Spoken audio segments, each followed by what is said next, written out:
whether it's in the gym, whether it's on the pitch, whether it's in a meeting, I've give everything, and I feel as though that's what's right for the team and what's right for me. The type of player and athlete that I am, it's always kind of like, okay, give absolutely everything, kind of push yourself as far as you can, because you know that nobody else has probably done that, and it's like always try to do that a little bit more. The official Manchester City podcast. Welcome to the latest instalment of the Manchester City podcast with me, Rob Pollard, and Nedum. And today we've got a very special guest. It's Steph Houghton, the City captain.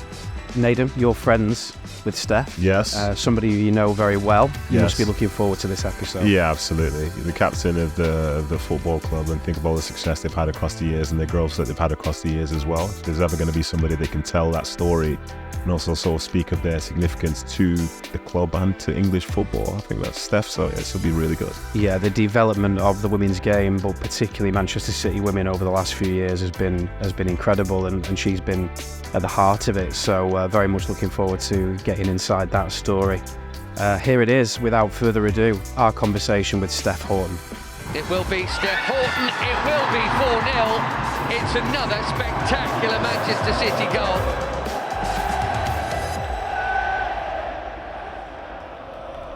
Steph, thank you so much for joining us. We usually start with each guest taking us back to their childhood. What was that like, and when did that interest in football first spark?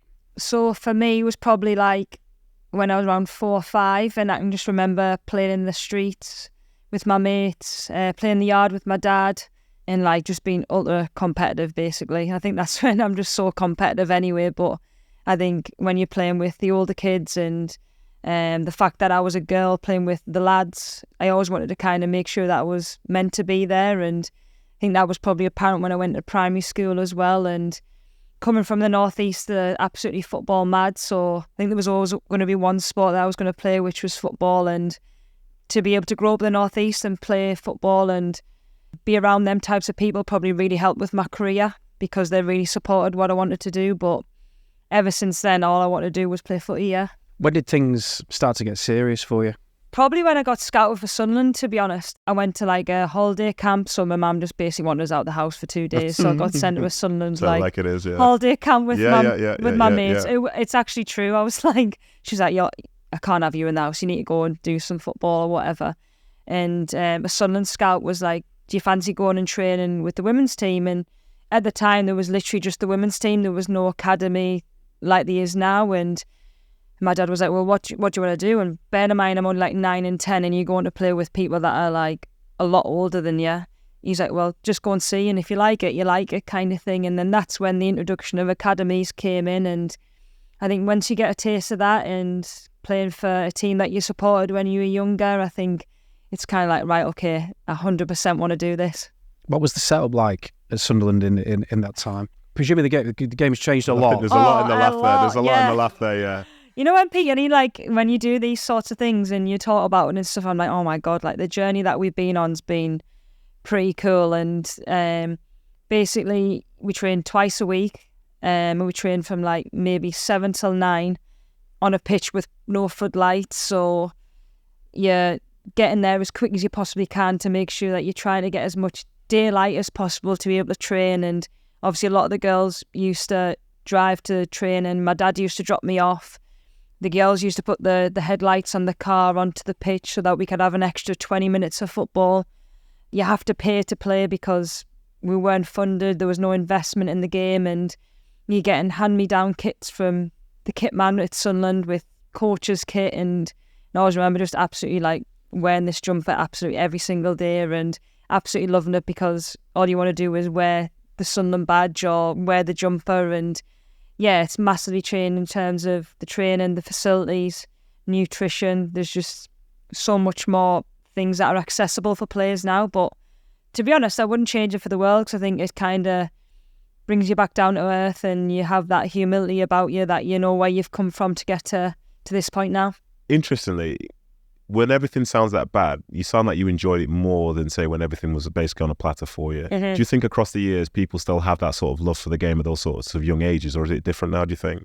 I think it's different. I think I noticed like a lot of the girls that come up through our academy and development, even with the young lads coming through, obviously you're at a club that's absolutely amazing, and we have all these amazing facilities, and we get nice pitches, they're watered, you get good meals in the canteen, you get your recovery looked after, there's ice baths there, and back then there was none of that. So even to get a jumper meant the whole world, or even to get a pitch with a bit like floodlights for an hour was like something that you were like, oh my God, I want to be there and you want to enjoy. But I think obviously football's moved on, which is great because the girls have got so many opportunities to be even better than what we were when we were younger. But I think to have that bit where you had to fight for everything and to really work hard to get them opportunities, I think I look at a lot of the North East girls that have played football, the likes of Demi, Jill Scott, Lucy Bronze, and I think a lot of them characteristics would be, a lot of people would say that about them as well. Yeah, do you know, that's such a good point, and I'm sort of faced with this, and to be fair, it's probably the world overall. As you get older,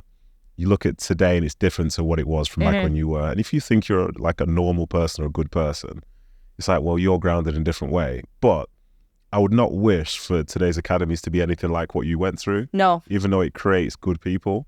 So you're sort of trapped in this sort of like position where you accept that it's different, but then appreciate that the different made you who you are, if you know what I mean. Yeah, it sounds like that experience is giving you certain morals and values that you wouldn't want to change. But I would presume as well, if you hear a young person in City's Academy today or from the academy in the first team sets up and they moan, your tolerance for that must be pretty low because you must be looking across that room thinking you don't even know you've got it made kind of thing. Yeah, and I think at times it's hard not to bite at them and to kind of say something straight away because ultimately they have to kind of go through that experience to actually realise what they have got. Yeah. And I think for us that have been through that journey, I think it is, maybe if it is constantly someone moaning about something, it's like, okay, you actually don't realise that, yeah, you deserve this opportunity to be in this building and to be at this amazing club, but it could be a lot worse. So use as much as you possibly can to get the best out of your career. And Yeah. I think that's what we've got to do, especially within the women's setup, is like, if you get a chance to play at this club, use absolutely everyone and everything here to be the best that you possibly can be. And a lot of girls do that, to be honest. And I think we have to kind of get that from players that come in at 10, 11-year-old, because it would be actually frightening how good our team would be in the next 10 years. Rob, you give grumpy old man vibes. Would you say that's about right? Yeah. Not all the time. But most of the time. Sometimes, some of the time. yeah. And I think as I got older, I started to realise that, like, it seems like a dumb saying, but it's like you only know what you know. Yeah. So for somebody that's sort of raised in this sort of era of football, this is their norm. And I think sometimes we can say to them, this is how hard I had it back in the day, but it doesn't necessarily click because they can't even begin to imagine what that's like. And they've never seen it before either. Exactly, yeah. But I think that's the difference then between, say like true leaders and ones that just shout. Like a true leader realises that there's like a difference in terms of how people see the world today. You figure out the way to get the best of them, but to keep them grounded, because there's different ways to gain the same values. Whereas some other people, like the dinosaurs, they just shout, back in my day, I used to have to do this, and then I have to do that. You know what I mean? And that's the vibe you give. Glad. What a Thanks dinosaur. very much. Yeah, thank you. Glad you mentioned the word leadership there, because I was going to come on to that. I mean, Laura Coombs has just told us that she sees you as a leader, looks up to you. Have you read anything about leadership? Do you have like a style of leadership, or are you just yourself and that you've kind of grown and developed in the game, and that's in itself is leadership?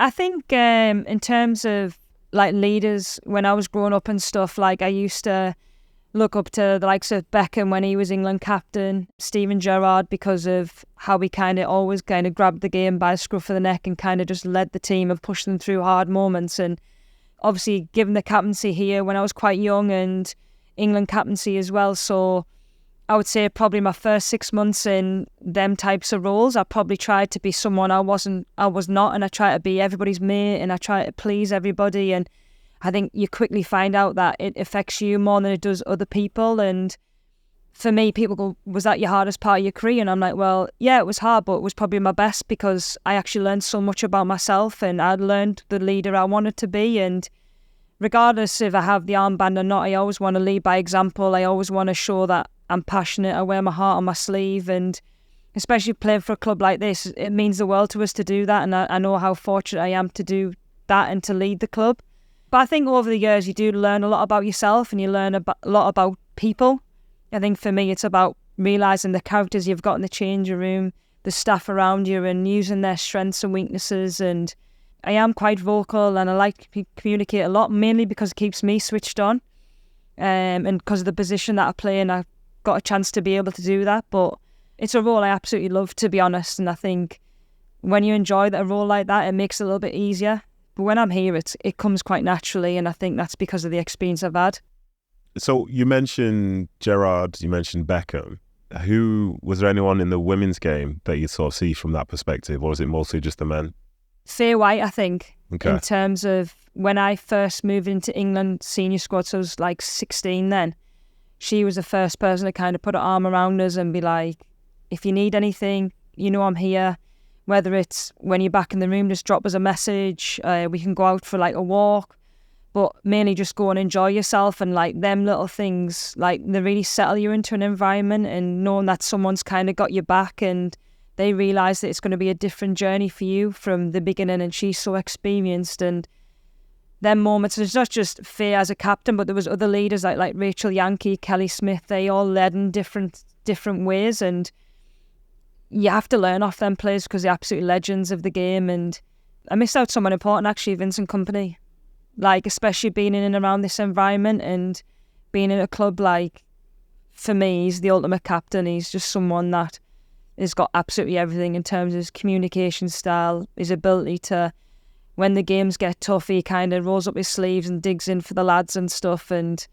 But yeah, I think it's important that you kind of look at different leaders and how they do and kind of adapt it to how I lead. Laura mentioned Vincent Kompany as well, actually, because a question from the last guest for her was, who would you like to see replace Pep when the sad day arrives and he has to leave? And she mentioned Vincent. So when you came here, did you feel his aura and the imprint he'd had on this football club?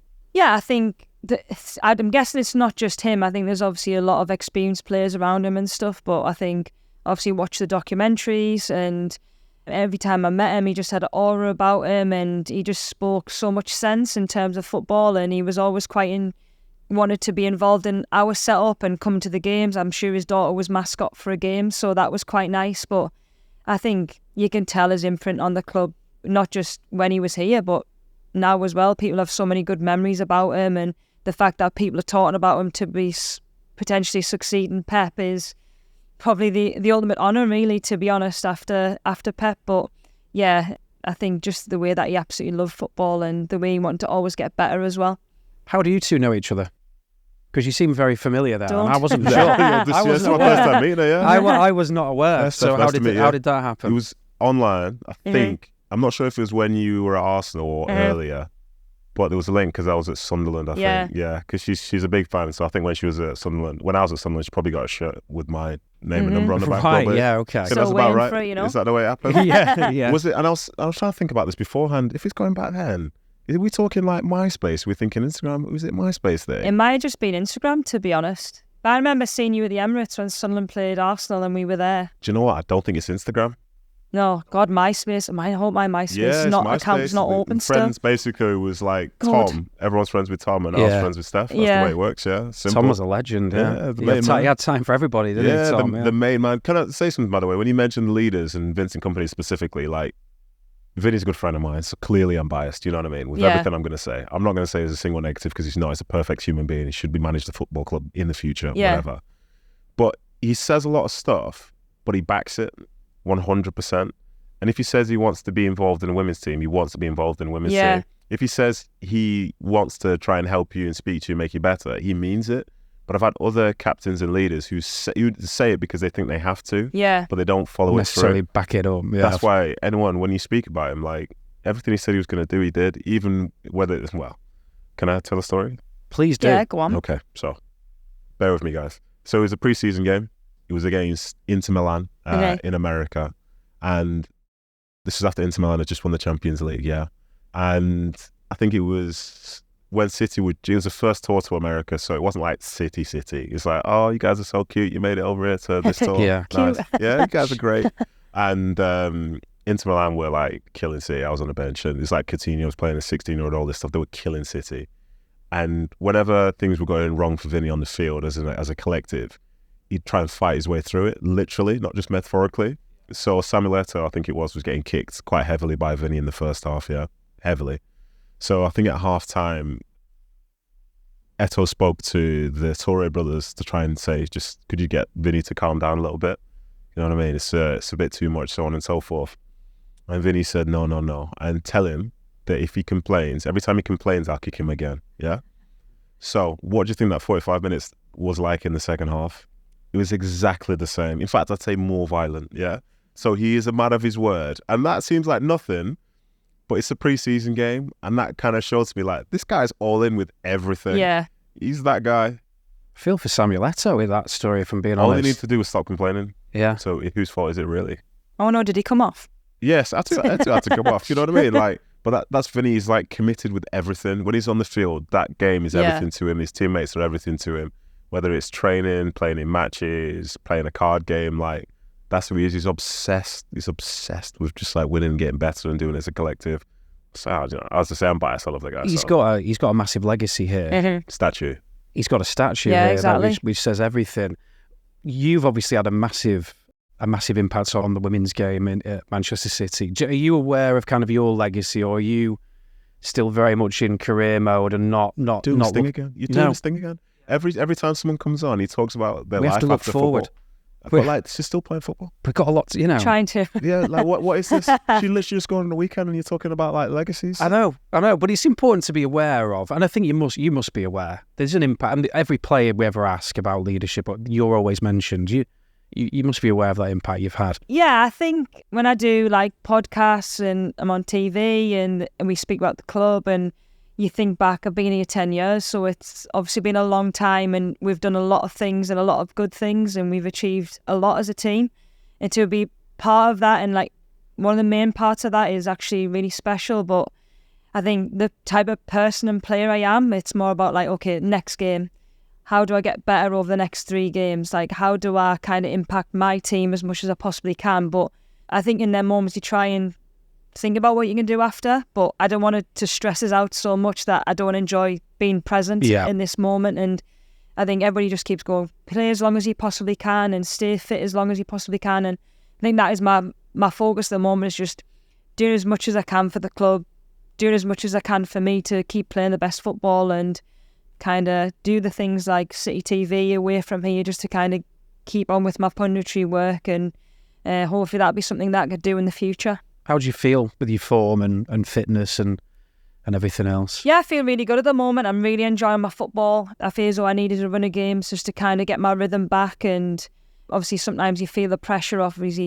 what happened in the summer. I think when you're coming back, you put extra pressure on yourself to be the player that you are. But I'm only human. I missed quite a bit of football, and I've come back in. And especially after Christmas, I felt like more myself in terms of physically. I felt fine all season. I've not missed a training session, which I think people were like, oh, do you only train maybe 2-3 times a week? Well, no, I'm actually there every single session. And I feel as though now I'm having an impact on games and helping the team win. Fantastic. What do you actually enjoy then? Because obviously, like, you're not old, but you're one of the older ones. What do you enjoy on a day-to-day basis, given the fact you've done it for so long? You know what? The feeling of like knowing that you can come off the pitch and knowing that you've just give absolutely everything. Okay. I think, tiredness.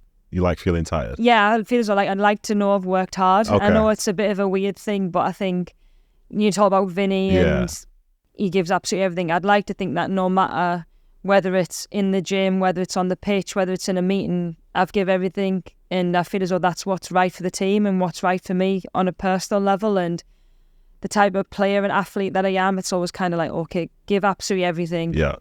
Kind of push yourself as far as you can, because you know that nobody else has probably done that. And it's like always try to do that a little bit more. Yeah, for sure. Where does that end though? Because you can push and push and push. You have to have a limit. Does she? Well, everyone has you have to get to bed at some point, don't we? Do you know what I mean? There's only so much you can do. I think for me, like getting a bit older, and I don't want to talk about my age because I think people do focus a lot on when you get to 30, it's like, oh my God, when are you retiring? And I'm like, well, hold on a minute. Like there's still players that are like absolutely ripping up any league in the next, when they're 36, 37. Yeah, exactly, yeah. But I think it's like find out what works best for you, and it might be I do a lot more Pilates than I used to do before, and that might replace a lot more running outside, but I'm still able to keep my fitness on the bike or doing as much as I can in the session. I think it's more like not necessarily just running and doing everything at 100% that everybody can see. It's the stuff away from that as well that like probably does make the difference. What about the dressing room this season? How would you compare that to previous ones? You know what? The girls are absolutely amazing. I think in terms of atmosphere and positivity and energy, it's probably one of the best teams I've been part of. And I think for us to be able to create that and create that culture where people can be themselves and can be free to potentially be in a mood one day but be okay the next day and not be judged for that, is we're in a really strong position. And that's credit to the girls themselves, because I think naturally, I think people try and push that side a little bit in terms of trying to get to know new players. And for those that have been here for a long time, you want them to be part of the club and feel as at home, really, because we see them more than I see my family most of the time. And if you can come in here and be really comfortable and still maybe after training get a coffee together, then we're in a really great position. And when the bad times and the negative times have come this season with a bad result, we've always responded positively, which is amazing. And in terms of the growth and the development of everything, I don't just mean on the pitch, but like everything around it here at City, do you feel it's gone from strength to strength each year, and how much further can this all go, do you think?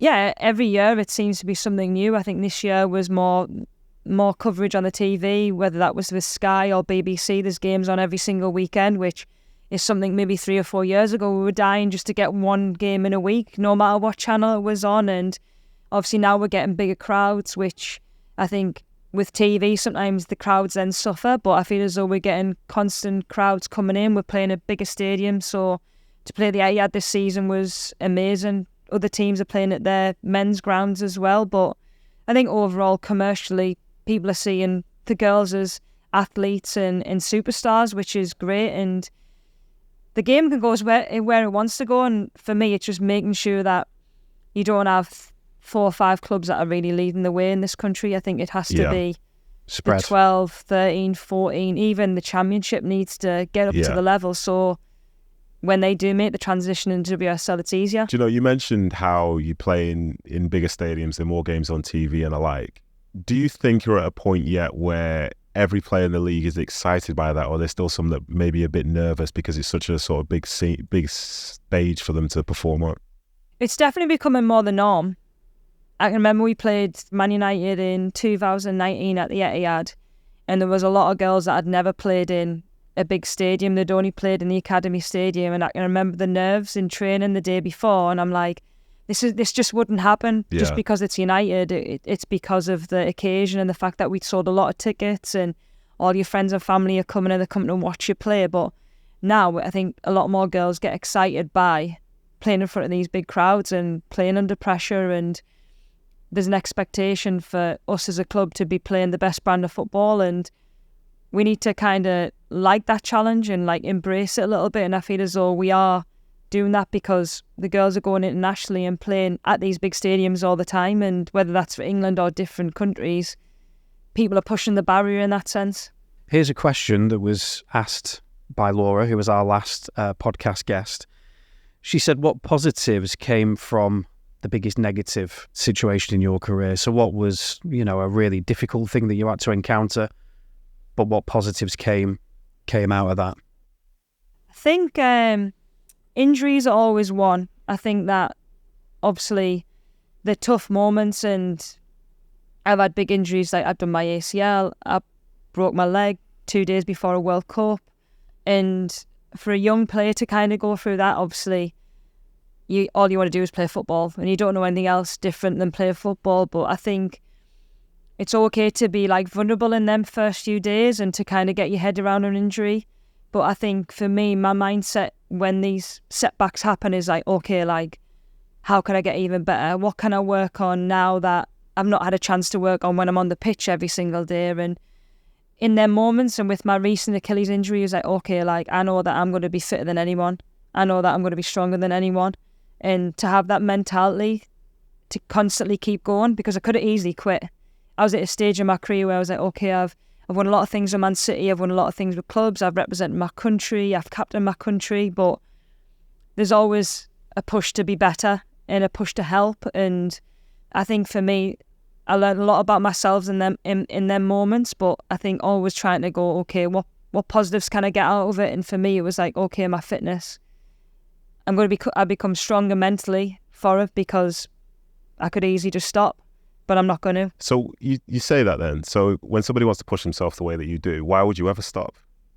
Like, when are you ever going to stop your career? You'll be 100 years old knowing they can still find something. You could be the first 101-year-old. That's the thing. I think people are like, when do you want to stop? And I'm like, I actually don't know, because it's been part of my life for so long. And it's like, okay, but then that's why I think I know I need to have another focus when I stop playing. You don't want that. No, I don't. I just want to play, don't you, really, to be honest. And I'm not afraid to admit that. I think it's okay to do that. Okay. For all the years that you've played, you've probably seen like a significant growth in the women's game overall in terms of coverage, chatter and everything within that last year or so to this point. Like, where do you see the sort of women's football being in England from that point, or even in the UK, would you say? Oh, crazy. I honestly think you obviously see what happened after the Euros and the girls winning it, and like the amount of people that come to our fans. And honestly, the manager does a huddle after every game, and the amount of times I hear Chloe, and I'm like, she'll be over in a minute. And I feel like saying, Chloe, just go, because but I mean, it's great. Like, people absolutely see these girls as their idols, and the growth can be so big if they go and do well in the World Cup. 100%, and that's the place we want to be in. Yeah, and my last question in relation to that, sorry Rob, I've kind of hijacked this. No, not at all. Is at this point now, your age doesn't really matter as such, but when you're in your 30s, like, the future of the game itself tends not to feature people who are in their 30s as such. So if the game does continue to grow in that side, like, where do you see yourself within it? To be honest, I would love to be able to work for the club in terms of influencing either the pathway of young girls coming into the first team, or being around the first team where I could influence the team with my experience, but also whether it's coaching or managing or whatever it might be. Because when you've lived a first team environment for as many years as I have, and the professionalism as well, I think that those are things that people and young girls will need, is someone else apart from their teammates to speak to. And I could definitely see myself in a role of that capacity, whether that is through kind of bringing the next generation into the club and teaching them what it's like to be like at City and what is expected of them, but also being in a first team environment where the pressure is to win.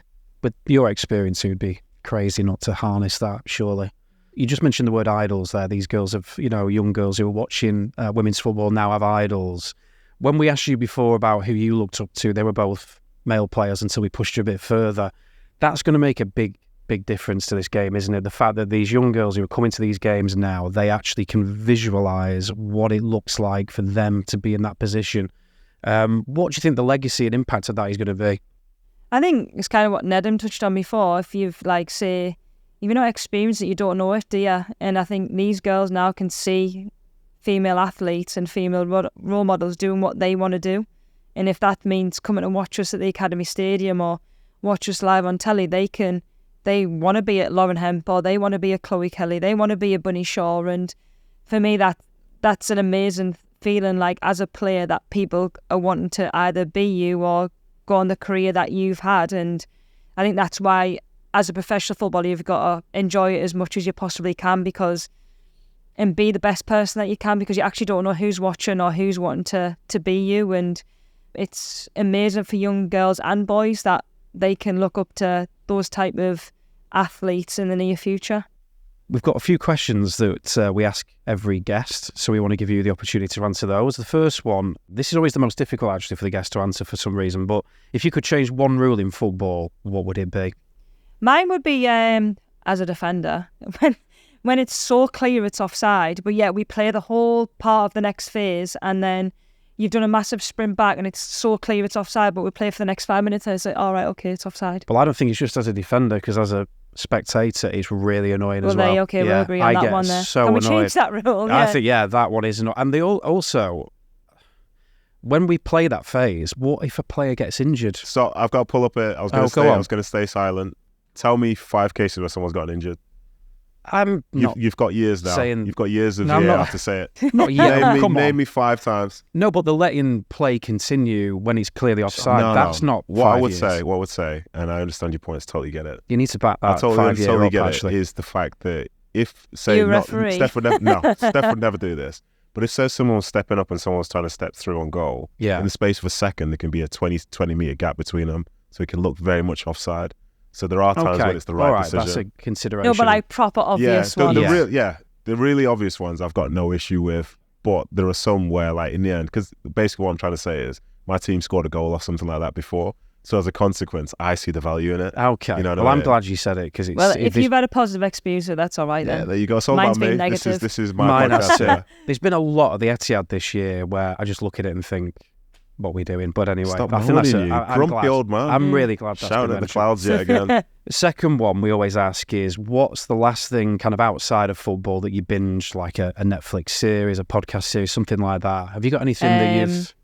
Married at First Sight, Australia. Yeah, my mum loves this. Yeah, I've got 3 episodes to go. 3 to go. Oh, I just need to binge them all in one night, I think. Word association. How about if I say the word Harrison? What comes to your mind? I don't think I can say it on this podcast. Perfect. She's part of my team. She'll go far. Finally, if you could ask our next guest anything, and we don't reveal the identity of the guest, what would it be? The only clue is obviously they're connected to football and Manchester City. So Coombs's one was about what positives do you take and a negative? Yes, that was hers, which I thought was a good one.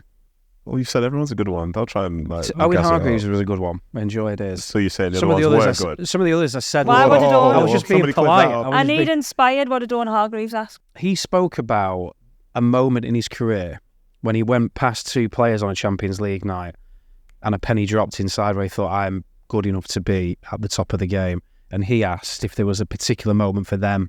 Oh, okay. And he knew at that point, like, I deserve to be here. Mm-hmm. Mine would be, what attribute must every player have to be successful? That's a good one. Yeah. And also, within a City context, maybe we can stretch that, because we have a certain way of playing here that's replicated, don't we? I'm just on message. Proper City TV. I'm very on message. Branding. We will ask that one. So, Steph, thank you so much. Thank you for joining us. We really appreciate your time, and we look forward to seeing you play many more games for City. Well, thank you. Thank you. Thanks, guys. What a finish. A goal that Steph Houghton's performance deserves. She has been precise with her passing and now perfect with her finishing. Leading by example. A captain's goal from Steph Houghton. The official Manchester City podcast. There we go. Steph in conversation with myself and Nedum Onuoha. What did you think of that one? Yeah, class. I'm exceptionally biased, as people heard from the intro. Like, she's a friend of mine, but that interview was everything I hoped it would be, and there's more to come from her on the field, off the field, and everything. So exciting times. She definitely exudes leadership, doesn't she? Just like the way she came in, the way she sat down, the way she speaks. Yeah, she's done it before, and there's a thing about the experience and the confidence and comfort that she has in her own skin as well. And I think that's something that makes her as good as she has been, as good as she will be going forward as well. Yeah, I mean, you speak to any City women's player and she gets referenced as somebody they look up to, which is testament, isn't it, to her? Should we start #statue for Steph outside of the Academy Stadium? What are we thinking? I think it's possible. To be fair, she's been here 10 years. I'm looking forward to a testimonial. Maybe I'll get a kickabout. That's what I'd like. There's a lasting impact here, isn't there? I mean, again, she's got a long way to go, and anyone who's seen her playing in recent weeks and months will recognise that she's nowhere near the end of her playing career from what I can make out, but you can already feel that legacy piece with her, can't you? She's had such an impact. Yeah, I think it helps that when you think about all those years that City women have been around, say on a sort of bigger stage, you see her face with every picture. So she has literally been along this journey. The journey's been hers as much as it's been the club's as well. Yeah. And that's essentially what legacy is, because you could have come, you could have gone, but this is her home. And she's helped form what the culture is today. Yeah. And even to the point in the future, if she ends up leaving, her legacy still remains at the club, because the way people are would be based on the way that she's been during her time at the football club. Which is why actually it was interesting that Vincent was brought into it, because there's an argument to say that she's the women's team's version of Vincent, because he was here during that period of change. Kyle Walker, when we spoke to him, was talking about Vincent Kompany and his legacy, and Vinny left the football club. Was it over 5 years ago? So, there's a lot to be said for the people that sort of made the club what they are today. Says everything, doesn't it? Yeah. Okay, well, thank you very much for joining us on the latest episode of the official Manchester City podcast. Don't forget to like and subscribe wherever it is you do your podcast listening. And if you've got an idea of a guest you want to see sit here in this chair alongside myself and Nedum, leave us a review, drop the name in there, and we'll do our best to make sure we get that person on. Until next time, thank you very much for joining us, and we look forward to seeing you again soon. The official Manchester City podcast. Watch the full video version of this show via City Plus and Recast Now. This podcast is produced by VoiceWorks Sport and Manchester City.